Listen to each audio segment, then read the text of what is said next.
Hello, everyone, and welcome back to the Everyday English Podcast. This is the place where we have real conversations, give you clear explanations, and provide long listening practice so you can live your daily life in English. I'm Sarah, and I am so happy you are here with us today for a very important deep dive episode. And I'm Mark. Hello, everyone. Sarah, I have to say, looking at today's topic, I'm actually a little bit nervous. We are talking about money today, aren't we? We are, Mark. But specifically, we are talking about a part of money that confuses almost everyone who moves to a new country. We are talking about credit cards and credit scores. Oh, credit scores. You know, when I first moved abroad, this was the biggest mystery to me. In my home country, we have a saying, cash is king. If you have money in your pocket, you are rich. If you have money in the bank, you are safe. That is it. Exactly. That is how it works in many cultures. If you want to buy a television, you save your money, you go to the store, you pay cash, and you take the television home. Simple. But Mark, what happens if you try to live like that in the United States, or the UK, or Canada? Well, you run into a big wall. I remember when I tried to rent my first apartment. I had a job, I had money in my bank account, I showed the landlord my bank statement. I was smiling. I thought, look at me, I am a good tenant. And do you know what the landlord asked me? Let me guess. Did he ask for your credit score? He did. He said, Mark, your bank account looks nice, but you have no credit history. You are invisible. And because you are invisible, I cannot trust you. I felt so frustrated. How can I be invisible if I am standing right here with money? That is the core problem we are going to solve for our listeners today. We are going to explain why you can be rich but financially invisible. We are going to teach you the specific vocabulary you need to read a credit card statement, and we are going to look at the grammar of debt, specifically conditional sentences. By the end of this hour, you will know exactly how to build a financial reputation in English. That sounds incredibly useful. But before we jump into the difficult vocabulary, Sarah, can we start with the basics?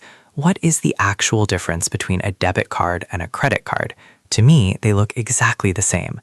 They are both plastic rectangles with a chip and a magnetic strip. Visually, yes, they look the same, but legally they are opposites. Mark, think of your debit card, the one connected to the checking account we talked about in the last episode. When you use a debit card, whose money are you spending? I am spending my own money. It comes directly out of my account. If I have $100 and I spend $100, my balance is zero. Correct.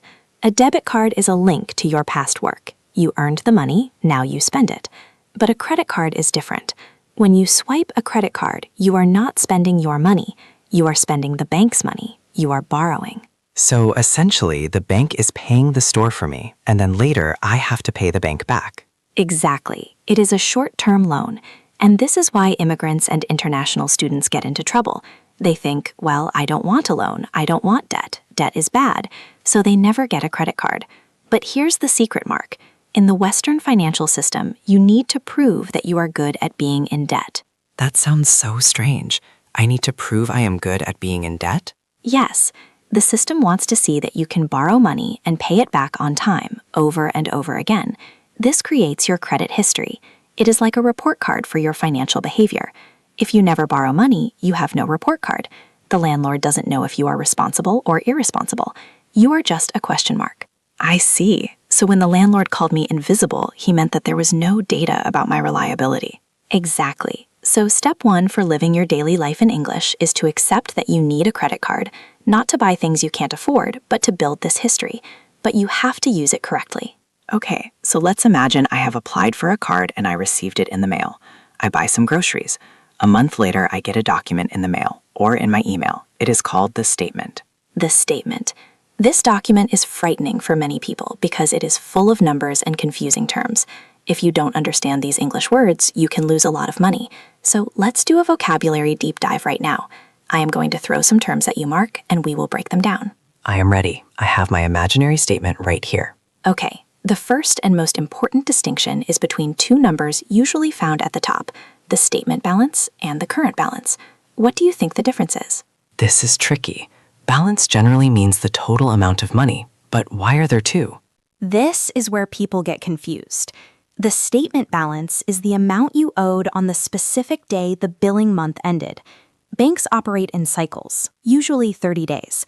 Let's say your cycle is from January 1st to January 31st. Whatever you bought in January is your statement balance. Okay, so that is the bill for January. Correct. But imagine today is February 5th. You might have bought a coffee this morning. That coffee is not in the January bill, but it is on your card. So your current balance is the total. It includes the old bill plus the new coffee from today. I see. So the statement balance is a snapshot of the past, and the current balance is the live reality right now. Perfect explanation. Now, here is the golden rule for our listeners. To avoid paying extra money to the bank, you must pay the statement balance in full. You do not need to pay the current balance yet. You just need to pay for what you bought in the previous month. Okay, that seems manageable. But Sarah, looking at this statement, there is another number here. It is a very small number. It says minimum payment, and it is much smaller than the balance. It looks very tempting. Mark, this is the trap. This is a warning to all our listeners. The minimum payment is the smallest amount the bank will accept to keep your account open. Usually it's around $25 or maybe $35. So if I owe $500 for my groceries, but the statement says minimum payment $25, I can just pay the $25? You can, but you shouldn't. If you only pay the minimum, the bank says, okay, thank you. But for the rest of the money you still owe us, we are going to charge you interest. And this leads us to our next big vocabulary word, APR. APR. I see this on all the advertisements. 0% APR or 20% APR. What does it stand for? APR stands for annual percentage rate. It is the price of borrowing money for a year. In simple English, it is the penalty you pay if you do not pay your full balance. And for credit cards, this rate is very high. It's usually around 20 or 25%. That is huge. So if I keep only paying the minimum, my debt grows bigger and bigger every month because of the APR? Exactly. We call this carrying a balance.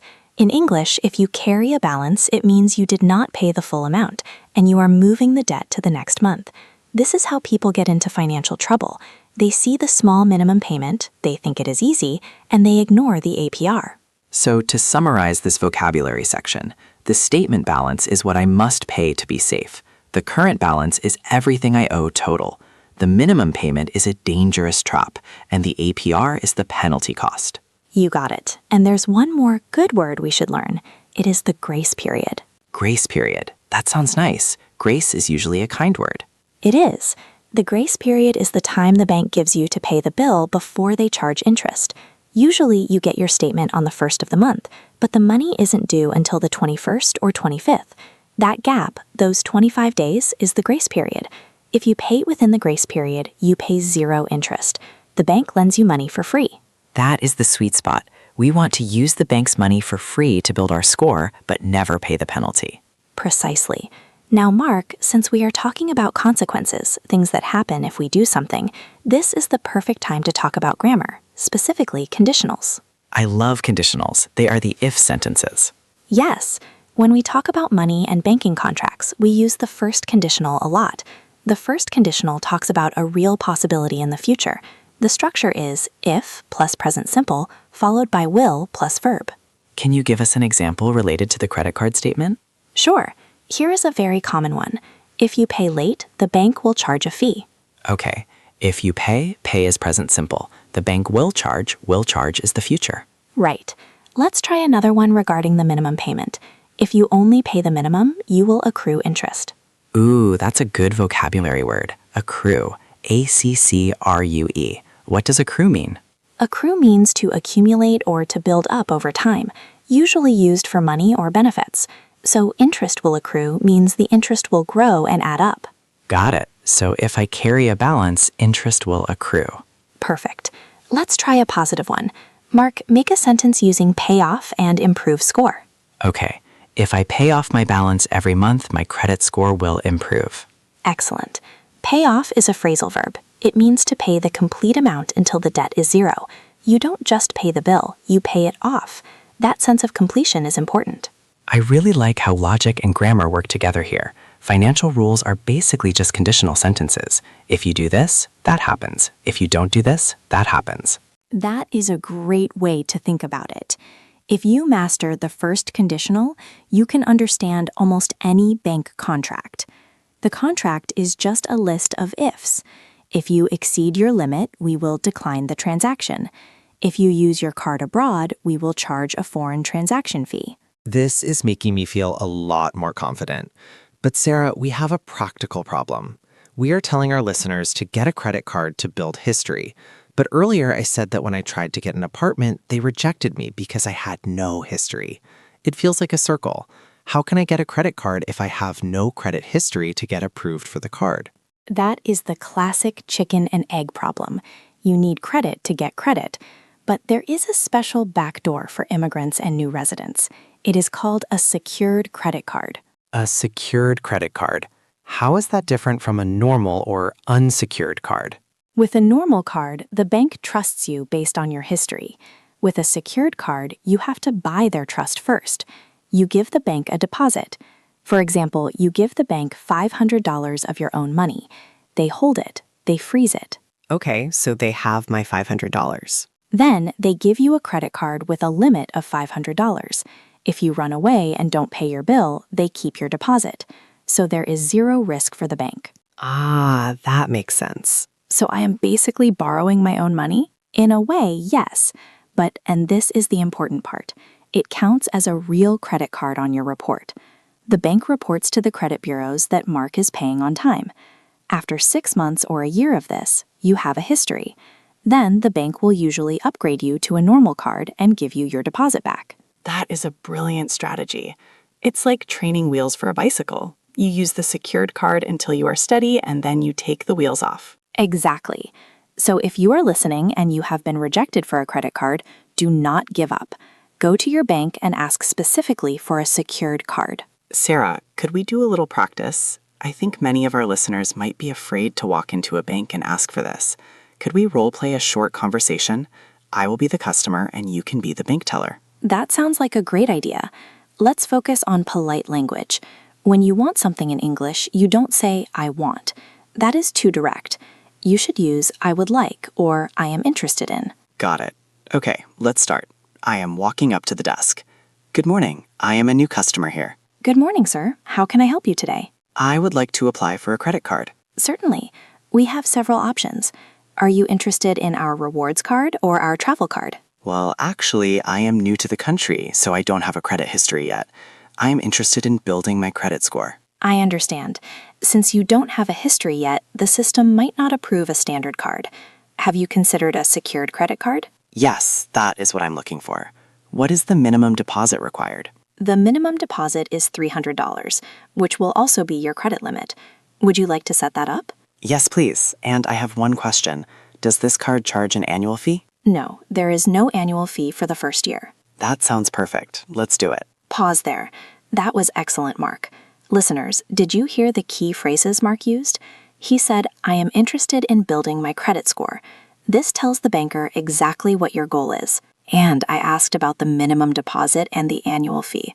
These are two very important questions. You don't want to pay a fee just to have the card if you can avoid it. Right, and you noticed I used a conditional style phrase. If you don't have a history, the system might not approve you. It's all connected. This is really helpful. You know, Sarah, there is one more thing regarding the statement that we missed earlier, and I think it is important for safety. What is that? Reviewing the transactions. When I get my statement, I don't just look at the total number. I read the list of everything I bought. Why is that important? Oh, that is crucial. You're looking for unauthorized transactions, or fraud. Sometimes criminals steal credit card numbers. If you see a charge for a gas station in a city you never visited, or a purchase online that you didn't make, you need to call the bank immediately. And the vocabulary for that is to dispute a charge, right? Yes, to dispute means to argue or challenge. You tell the bank, I dispute this charge. It was not me. And the beauty of a credit card, unlike a debit card, is that the money hasn't left your real bank account yet. It's the bank's money, so the bank will fight to get it back. It is much safer for the consumer. That is a huge benefit. With a debit card, the money is gone from my account and I have to beg to get it back. With a credit card, I just tell the bank, hey, fix this, and my real money is safe. Exactly. That is why most financial experts recommend using a credit card for daily purchases like groceries and gas, provided that you pay it off in full every month. It is safer and it builds your reputation. Provided that. That is a nice advanced phrase. It means on the condition that, or only if. Yes, provided that is a great formal alternative to if. You can use a credit card provided that you pay the full balance. Okay, Sarah, we have covered a lot of ground today. We talked about cash versus credit, the myths of debt, the vocabulary of the statement like APR and balance, and the grammar of conditionals. I feel much less invisible now. That makes me happy to hear. But before we let our listeners go, we always like to give a practical next step. It is good to listen to a podcast, but it is better to take action. I agree. So what is the homework for today? Your homework is to check your financial visibility. If you already have a bank account, open your mobile banking app today. Most major banks now have a feature called Credit Journey, FICO Score, or Credit Health. It is usually free. That is true. It used to be hard to find your score, but now it is often right there on the dashboard. Click on it. If you see a number, usually between 300 and 850, write it down. That is your reputation. If it is over 700, congratulations, you are doing great. If it is under 600, you need to work on paying down your balances. And what if they click it and it says no score available or insufficient history? Then your next step is to go to the bank, just like in our role play, and ask about a secured card. Do not wait. The sooner you start, the sooner you will be trusted by landlords and lenders. That is great advice. And listeners, if you try this, let us know how it goes. We love hearing your stories. And if you found this episode helpful, please make sure you are subscribed to the Everyday English podcast. Yes, subscribing is the best way to make sure you never miss a lesson. In our next episode, we are going to talk about something equally important: how to talk to your landlord about problems in your apartment. You don't want to miss that. Definitely not. Broken heaters and noisy neighbors are things we all have to deal with in English eventually. Absolutely. Thank you so much for listening today. Remember, learning the financial system is just like learning grammar. It has rules, it has exceptions, but once you practice, it becomes automatic. Keep practicing, keep shadowing our conversations, and don't be afraid of the bank. We will see you in the next episode. Bye for now. Goodbye, everyone.